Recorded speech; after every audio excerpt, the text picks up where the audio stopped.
Hey guys, J77 here, back to do another news vlog, and this one is going to be an introduction towards an audio special I'm going to be doing on this same subject. It's the subject of school policies, these no tolerant laws, or no tolerant policies, excuse me, if you want to say that, and how it really hasn't really helped in terms of protecting the children, but more protecting the schools from being prosecuted or saying they ain't doing their jobs.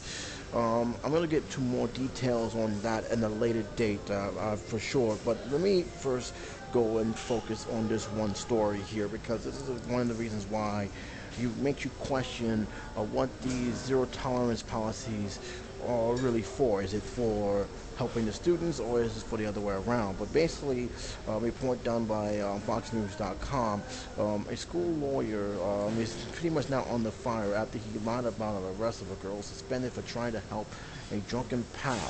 This is the main topic of the story. It was bad enough when a Massachusetts girl threw the book at an when a Massachusetts school threw the book at an honor student who tried to help a drunken friend get home from a party, but the district lawyers made things even worse when he lied to the judge and claimed the would-be descendant driver, Aaron Cox, was arrested. Cox attorney charged. The allegations leveled by lawyers Wendy Murphy is the latest development in the case that has already generated widespread outrage. Cox, 17, was suspended for the North Andover High School volleyball team for 5 games and demoted as captain, all for simply responding to a text plea last month from a pal who was too drunk to drive home from a party. Minutes after Cox shows up, the Boxford police arrived and shut it down. Some students were arrested, but most, including Cox, was given summonses for underage possession of alcohol.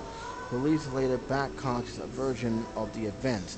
Now, before I go any further, here's what happened. This is exactly what the timetable is, and it makes me wonder what the hell was the school thinking. A friend gets a text message from another person saying, "Hey, look, I'm too drunk. I can't drive. I can't do anything else. Please pick me up."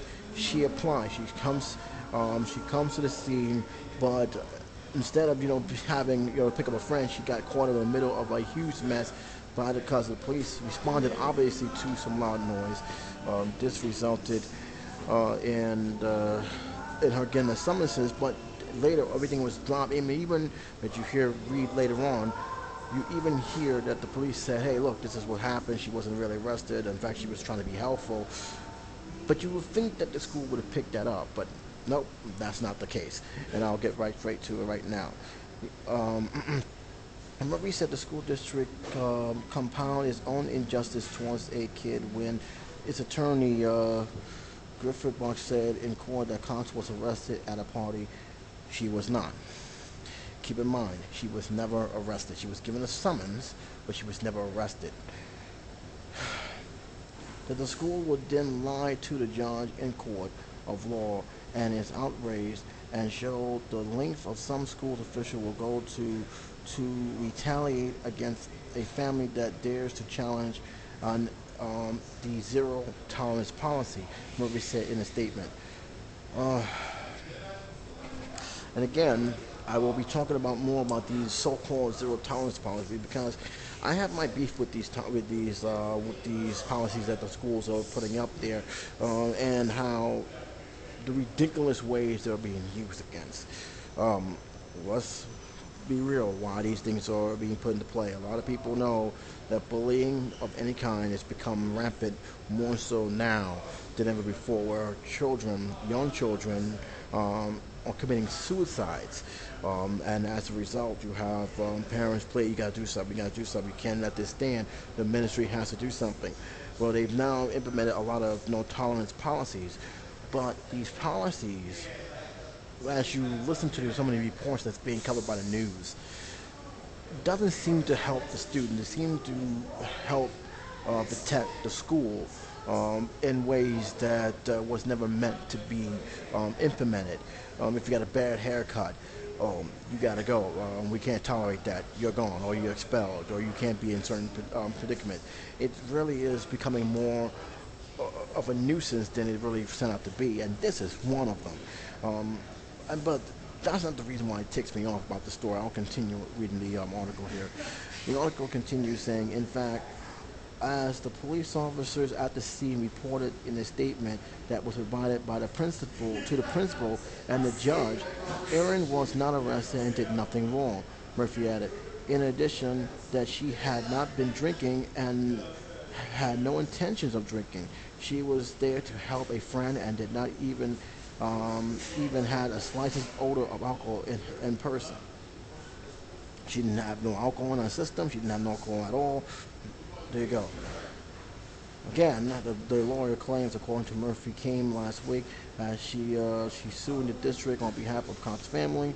Although that the state court ruled that they had no jurisdiction, Murphy vows to pursue the case against both the high school, North Andover, and the principal, who is in charge of the school, as well as in a federal court. Fox has no comments in the case, and even Murphy charged that the lie in court simply reference inquired to the North Andover Public School Superintendent Kenneth Henderson, who defended the punishment in a statement on FoxNews.com. While some may declare that the administration action is as unfair or inconsistent with the principles of due process, our administrations wholeheartedly disagree. The statement read. To be clear, Massachusetts Supreme Judicial Court has ruled that the participation in the athletics is a privilege, rather than simply invoking the privilege. Our administration consistently afforded its students athletics a reasonable opportunity to be heard before the disciplinary decision is made. That's not the point.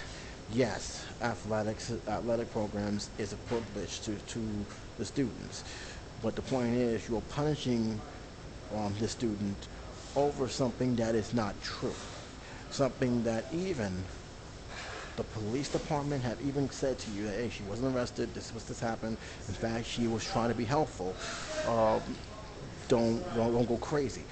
This is simply someone overstepping their boundaries, overuse of power, and basically punishing someone for something they need to be punished. And you got to question about, because there was something in the statement that is actually, you got to put in the question is this a retaliation play for the person who's questioning their zero tolerance policies? What is their zero tolerance policies? And how come they couldn't wait and see what the police department had to say, as well as those involved have to say? They quickly jumped the gun on this, and it's obviously something that the schools do not want to admit they were wrong. Again, they ain't going to admit they were wrong because they feel they made the right decision. Center story made national headline. Cox has been looted in many quarters. For coming to the aid of a friend and for trying to keep a drunk driver off the road. And that's the thing that bothers me even more, is because she actually did the right thing. Someone called and said, hey, look, I'm drunk. I can't drive. Could you please help me out? Could you please send me home?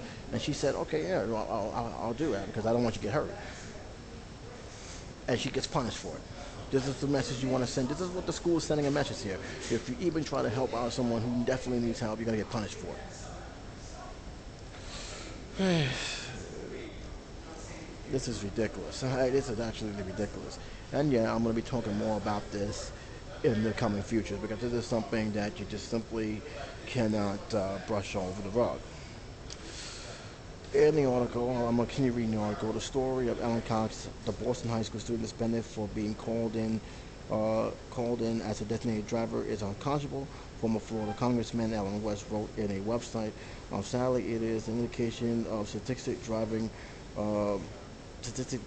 premeditating our culture to neglect individuals' personal responsibility, accountability, and acts of honor. Surprisingly, not everyone is taking Cox's side in the dispute. Mother Against Drunk Driving President Jane Mother told FoxNews.com the school was right to come down on the team. Why? Underage drinking is very dangerous. That is why the MADO appreciate the school's effort. You see, this is the thing I don't get. She wasn't drinking. Why are you punishing someone who wasn't drinking? If you want to punish someone who is drinking under the influence or underage drinking, that's fine. But you're punishing someone who had nothing to do with that. Let me read again. It said,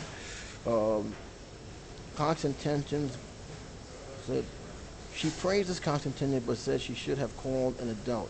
I'm not there and I don't know all the details, but indeed the effort to prevent underage drinking through zero tolerance is admirable. You still don't get it. Call an adult. Okay, a teenage person who knows they did something wrong is going to call an adult. Okay, you keep thinking that. Cox's mother-in-law sued the school district, but the judge ruled last week that the court did not have jurisdiction. The federal court is expected to be the family's next move. We want this nightmare to go away, Alan Cox told FoxNews.com. We have nothing else to say. I'm going to leave a link on this article. It's something that I think everybody can read here. But again, it raised the question of what the hell are we doing? Are we going to punish people for now doing the right thing? And again, the person who's supposed to be fighting against drunk driving, you're punishing someone who didn't even committed any sort of wrongdoing. And if this is what you're guys gonna start doing, I'm gonna tell you right now, what the person who said that she should have called the parent first. Okay, fine. You want to say she should have called the parent first, but the person called someone. She was thinking about her friend's safety. Keep in mind, her friend was already intoxicated. God knows what could have happened. She's going to go there, pick her up. And keep in mind, that person's going to have to face that family anyway. But she's going to have to deal with it. She's getting punished for doing the right thing. Okay, my friend is in trouble. Let me go help her out. So basically, from that one statement that person is, let me see if I got her name again. Mothers Against Drunk Driving, Jane Winter. So you're trying to tell me that no one should come to no one's aid when somebody's calling someone or beeping someone, texting someone to say, "Oh, help me out, I need some help." You're saying she shouldn't come out there in a way, not even think about it. When it comes to something like that, you're not going to think, you're going to react. So my friend is drunk, she can't barely walk, I'm going to go over there.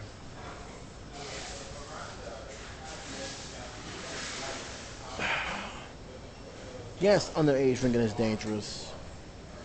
Yes, that party should have not been, if you want to say, should not have been unsupervised. But the point is, you're punishing the wrong person here. She should not get punished. And it raised the question about these zero tolerance laws, these policies that these schools have, these zero tolerance policies, and whether they are helpful or actually hurting the students they're supposed to protect. I'm going to leave it up to you guys. I'm going to leave a link. You guys can check it out yourself. You guys can actually comment yourself. But until then, I will be talking more about this in an audio form. But until then, this is Jason17. Take care. Be safe. Man, oh man, oh man. What are we becoming? What are we becoming?